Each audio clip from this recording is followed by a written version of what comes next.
Okay, we're here today to announce the termination of 5 jail. These terminations stem from 2 unrelated incidents. The first incident involves the termination of Deputy Jovan Hardwick, and the second incident involves the termination of Lieutenant Jason Franjesevic, Sergeant Carrie Lynn Colosimo, Corporal Emmanuel Nomikos, and Deputy Catherine Cantrell. As to the first incident, that occurred on August 11th of 2025, and Deputy Hardwick was assigned to the healthcare division at the Pinellas County Jail. He was assigned to an area that houses inmates with mental health issues, and these inmates are in single cells because of their various psychiatric oversight statuses. The single cells that house the inmates have solid steel doors, and the inmates remain in the cell outside cell activity.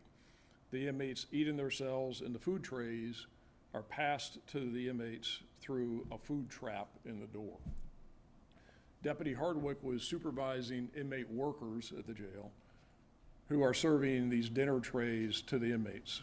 One of the inmates, who I'm not going to name because of his mental health status and because his identity is irrelevant to this case. That inmate completed his meal service. Deputy Hardwick directed the inmate to remove his arms from the open food trap door so that it could be closed. So these are steel doors. There's a food trap in the middle. They open and close so things can be passed through them. The inmate, again, refused and kept his arms extended, and he kept the door from closing. When Deputy Hardwick came to work that day, he carried a backpack with him, and he had several personal items in that backpack, including a can of Lysol disinfectant spray. After the inmate refused to move his arms from the open food trap, Deputy Hardwick retrieved his Lysol can from the officer station, returned to the inmate's cell, and sprayed the Lysol can into the open food trap. The inmate was kneeling with his arms extended in his face position near the opening, and Deputy Hardwick sprayed the inmate, who is on psychiatric observation status, in the face with Lysol. Inmate workers witnessed the incident, and that incident was captured on video. When the inmate still refused to comply after Hardwick sprayed him with the Lysol, Deputy Hardwick then struck the top of the inmate's hands twice with a can of Lysol. So he's got his hands in the food trap after being sprayed in the face with Lysol, and Hardwick just slams the can down on top of the inmate's hands. Deputy Hardwick then directed another deputy to open the cell door, and as that door opened, the inmate, who was then agitated, came at Deputy Hardwick and tried to push past him. Deputy Hardwick used force, placed the inmate on the ground. Additional deputies and supervisors arrived and helped to restrain the inmate. After the inmate was restrained and the incident was settled, Deputy Hardwick lied to responding supervisors by telling them that he had dumped water from a water bottle on the inmate, and he intentionally concealed the fact that he sprayed the inmate with Lysol. Deputy Hardwick wrote a report. He lied in that report and submitted false documents concerning the incident. Supervisors reviewed the report, and they immediately identified inconsistencies with Deputy Hardwick's actions and what he wrote in the report. In the report, he said that he poured water from a bottle on the inmate, when it was actually Lysol. He said that the inmate grabbed his water bottle and pinned his hand, which is a lie. Hardwick attached a photo labeled water bottle to his report. The image actually showed the bottom of a Lysol can. When supervisors spoke to Hardwick, he had a couple of meetings with them, and he repeatedly claimed falsely that he used this water bottle. When asked to produce the bottle, Hardwick said he discarded it in the trash at the jail, when in fact he put the Lysol can in his backpack and he took it home. He sent a supervisor an internet photo of a water bottle, falsely claiming that it matched the water bottle he used. So he just made up and fabricated this whole cover-up for spraying this inmate in the face with Lysol. Finally, in the Administrative Review Board hearing, which is the hearing during the internal affairs process, is that Hardwick did admit that he sprayed the Lysol in the inmate's face and that he had lied to cover it up. Fortunately, other than experiencing eye irritation from the Lysol, the inmate was not injured as a result of Deputy Hardwick's actions. And yesterday, on October 28, 2025, Deputy Hardwick was terminated from the Pinellas County Sheriff's Office. So before I move on to the next case, which there's a lot more to it, it involves 4 deputies. Does anybody have any questions on that one? Are there any criminal charges for falsifying the slip? No, we've looked at criminal charges in this case, and for a whole lot of reasons, we're not going to pursue any criminal charges. There's some considerations with it and some barriers to that, but we've decided not to pursue criminal charges. Yeah. All right. First time there's been a report against him? What's that? Was this the first time there's been a report against him, like a disciplinary action being faced? It's the first time regarding Deputy Hardwick. Yeah, as far as I know, he has no disciplinary history. He's been with us since 2006. He did his job. He worked, but obviously here, he did some pretty bad stuff. So, okay. All right. If you have other questions on it at the end, you can ask them. Otherwise, we're going to move on to the next incident. This next incident happened, and again, these are unrelated incidents. It just happened that they went through the process at the same time. The next incident happened on May 15th of 2025. And this internal affairs investigation began after we received a complaint from a former inmate at the Pinellas County Jail who alleged that when she was in custody, a supervisor and several deputies entered her cell, showed her a printed photograph of her buttocks. The woman expressed concern that the image had been or would be, quote, passed around to the jail, posted on social media, and texted to other guards, close quote. There's a lot of irony to that, because how little did she know that her concerns had already happened due to the extreme misconduct of 4 Pinellas County Sheriff's Office deputies. Given the nature of what happened here and the embarrassment to this woman, I'm not going to name her, as her identity, again, just as in the other case, is irrelevant to the deputy's misconduct in this case. However, if you all want to know her identity, you can do a public records request, and the Public Information Office can provide you with her identity. Here's what happened. As I mentioned at the beginning of this case, involves Lieutenant Jason Franjesevic, who has been with the Pinellas County Sheriff's Office for 25 years. Sergeant Carrie Lynn Colosimo, who is a 20-year employee. Corporal Emmanuel Nomikos, a 23-year employee. And Deputy Catherine Cantrell, who's been a deputy for 7 years. To set the context for this, Lieutenant Franjesevic was the shift commander and the highest ranking person on duty. Sergeant Colosimo was the sergeant supervising the booking area.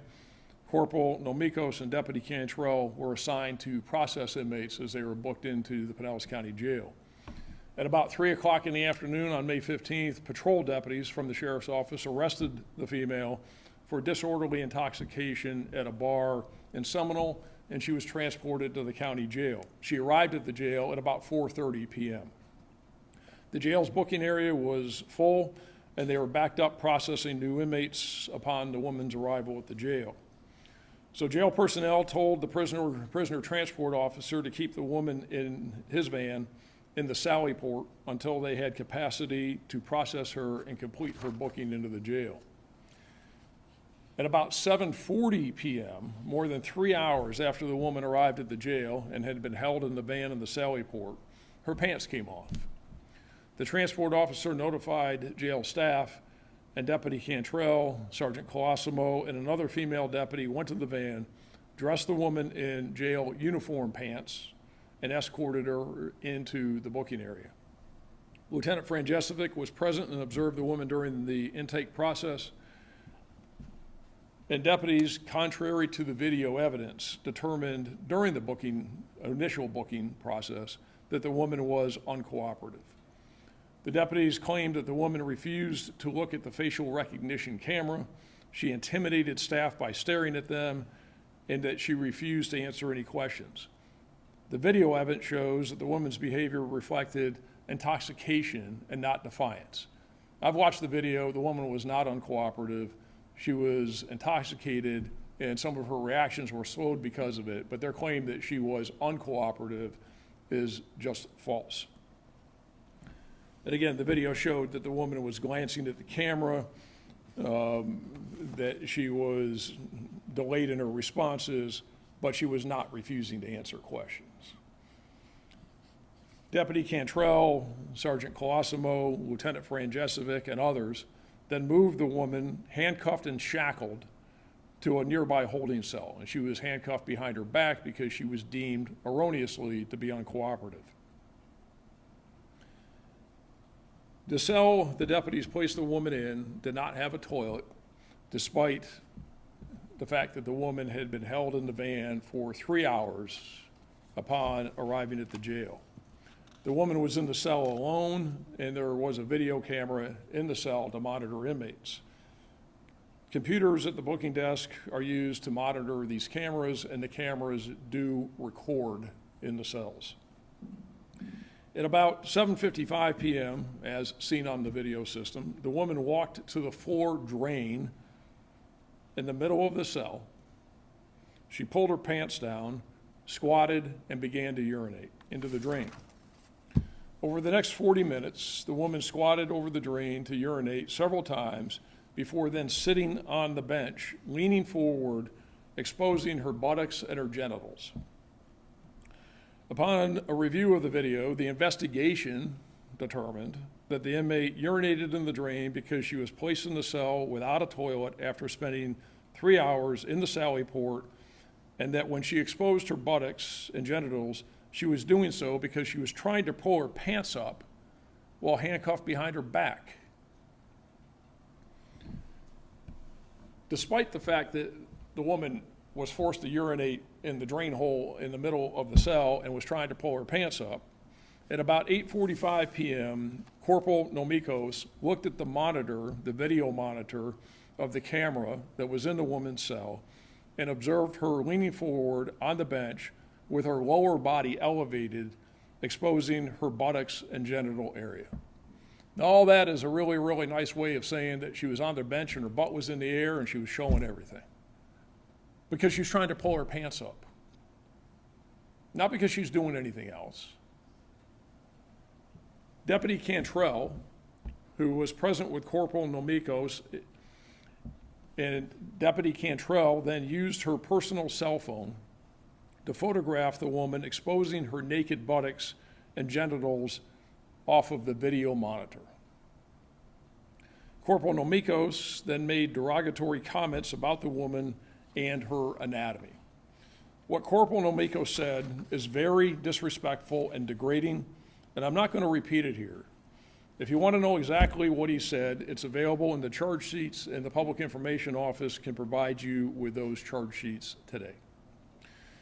Deputy Cantrell showed the photograph of the woman's buttocks and genitals to Sergeant Colosimo, and they both laughed, making fun of the woman.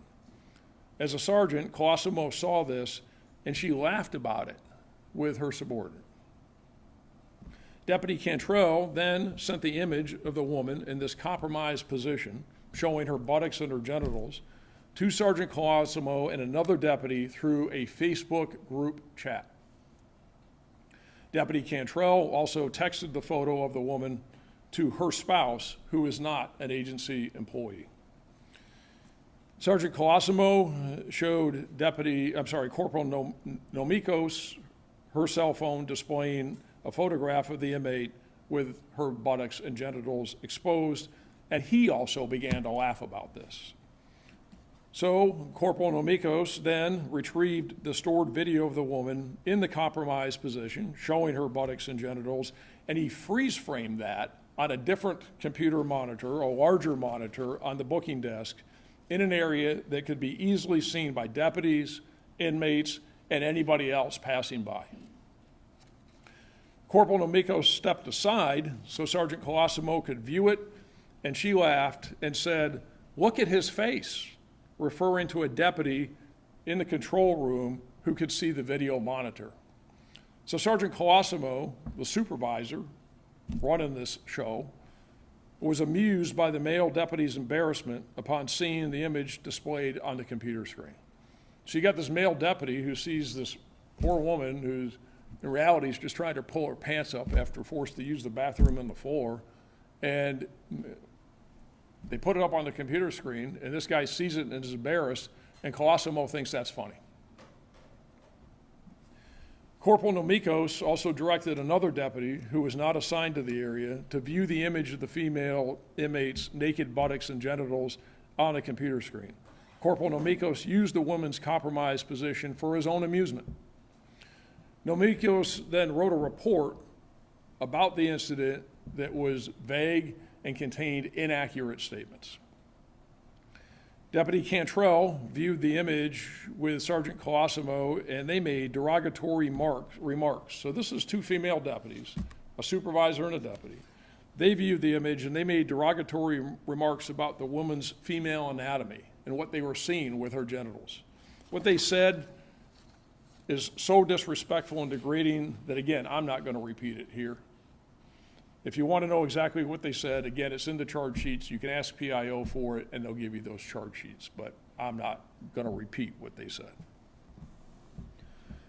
When another deputy viewed the image of the woman, Deputy Cantrell offered to also send that deputy a copy of the photo. Remember, she had already posted it on Facebook group chat, and she had already sent it to her spouse. The image remained on that computer monitor that Corporal Nomikos set up in full view, freeze-framed on the computer for anyone to see, while inmates and staff moved through the area for an extended period of time, well over an hour. Later, Lieutenant Franjesevic came back to the booking area, and Deputy Cantrell showed him the photograph of the woman in the compromised position on her cell phone, while the same image remained displayed on the computer screen. So the lieutenant comes back, the image is up on the computer screen, and Cantrell shows it to him on her phone as well. In response to Deputy Cantrell showing him the photograph of the woman's buttocks and genitals, Lieutenant Franjesevic, the highest ranking person on duty in that division at the time, responded, "Oh God," and he turned away, taking absolutely no action regarding Deputy Cantrell's misconduct.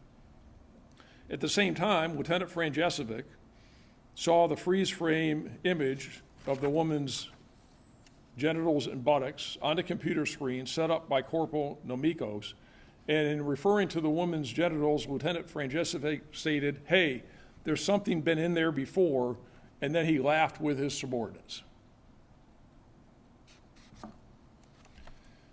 Not only did Lieutenant Franjesevic fail to act on his subordinates' misconduct, he participated in the misconduct. He also left the image on the computer screen, allowing the image of the woman's buttocks and genitals to remain in full view for everyone to see. Lieutenant Franjesevic formed an inaccurate opinion about the incident solely from the video images rather than learning what really happened. As a result, he erroneously assumed that the inmate had intentionally, quote, mooned staff through the surveillance camera instead of learning what actually happened, which was that the woman had to urinate in a floor drain because she was placed in a cell without a toilet after having been left in a van for 3 hours, and she was simply trying to pull her pants up because she's handcuffed behind her back and she couldn't get them up.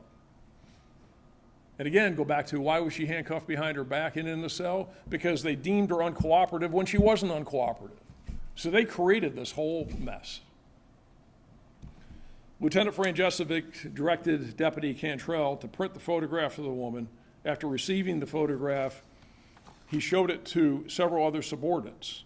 So now the lieutenant is showing the photograph around. There was absolutely no proper purpose in showing the photograph of the woman's buttocks and genitals to his subordinates, and he made fun of the woman in this compromised position.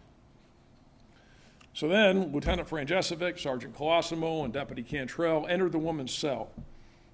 Lieutenant Franjesevic showed her the printed photograph of her buttocks and genitals. He admonished the woman for, quote, flashing the camera, and the woman explained that she wasn't flashing the camera, that she was attempting to pull her pants up after urinating. Lieutenant Franjesevic totally dismissed the inmate's explanation, which was truthful and accurate. Had he taken the time to properly investigate the incident, he would have learned that. The woman became upset, and the deputies deemed her further uncooperative and abated the booking process altogether and sent her to a cell upstairs.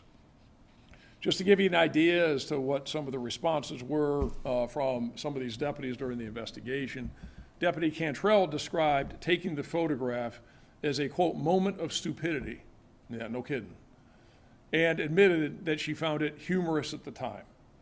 So really humorous that a woman had to urinate in a drain hole, struggled to get her pants up, causing her to expose her buttocks and her genitals because they wrongly deemed her uncooperative, and placed her in handcuffs and shackled in a cell with no bathroom, after she was forced to sit in a van for 3 hours with no bathroom available. And Deputy Cantrell said that she found the situation humorous. During interviews as part of the investigation, Corporal Nomikos made several denials about what he saw and what he did in relation to this event. He denied seeing Deputy Cantrell use her cell phone to photograph the image on the computer, despite direct video evidence to the contrary. Nomikos claimed that he did not observe this misconduct by Deputy Cantrell in taking the photograph was false based on his own statements that are captured by the video as well. All 4 of these deputies were fired earlier today. So all of this speaks for itself. It's horrible. They created this from the beginning by leaving her in the van, by erroneously deeming her uncooperative, by handcuffing her behind her back, by shackling her, by putting her in a cell, by making these assumptions. And it's reprehensible conduct across the board.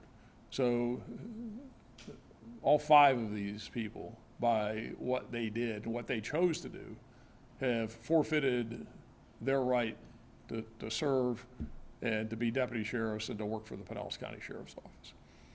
So anybody got any questions? How does it make you feel knowing that these aren't people that were just hired? Most of them have been here for over 15 years. Yeah, disgusted, let down. You know, it's awful that people would treat other human beings like this. You know, I mean, think about these. Both of these people were in vulnerable positions. We have a number 1 responsibility to treat people fairly, to treat them with respect, treat them with dignity, regardless of what they've done. The one guy has mental health issues. He was on psychiatric observations in the Hardwood case. He's not all there. He had his food trap door open. He was trying to talk to some other people, and he gets sprayed in the face with Lysol. Then you got a woman who, whatever, she had a few drinks too many at a bar, she got a little loud, she got arrested for disorderly conduct. I mean, that could be anybody.